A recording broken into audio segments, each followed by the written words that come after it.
ايه يا ابو عبدو، وين صرت هلا؟ جنب المول؟ اي مول يا ابو عبدو؟ يمكن مضيع الطريق، مو عارف وين رايح. اكيد مضيع الطريق، هو الطريق مثل المتاهه بيضيع. شو اسم المول يلي جنبك؟ مول المحبه. ايه عرفته، اطلع من ورا المول بالشارع الخلفي بيلي فيه كوخ سنفوره. يمكن مضيع العنوان، مو عارف وين مكانه. اكيد مضيع المكان. بدك الصراحه اكثر من مره انا ضعت فيه مكان بيضيع، اكيد ابو عبدو كمان ضاع.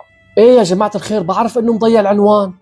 طولوا بالكم شوي. ايه يا ابو عبدو، خليك بالشارع الخلفي للمول وامشي لاخر الشارع، راح تلاقي محل فلافل اسمه فلافل تلوث. ايه عند الزاويه. يا ابي لا تتعب حالك، اكيد مضيع الطريق، ما راح يوصل. شلون بده يوصل وهو فايت بالحيط، مو عارف اتجاه مين لمين؟ ما بيوصل مستحيل.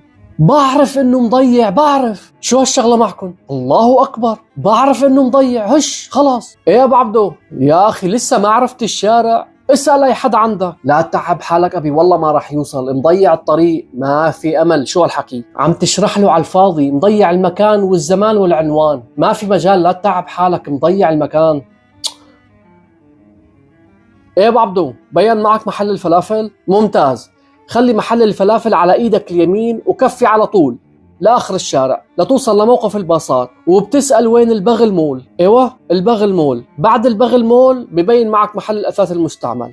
مضيع، والله مضيع الطريق. خليه يركب تاكسي ويجي لعندنا، وانت من هون اشرح له وين يروح. والله فكرة، احسن ما تمرض حالك وانت عم تشرح له. خليه يركب تاكسي ويجي لهون، نتغدى واشرح له على المكان من هون، لانه مضيع ما راح يوصل.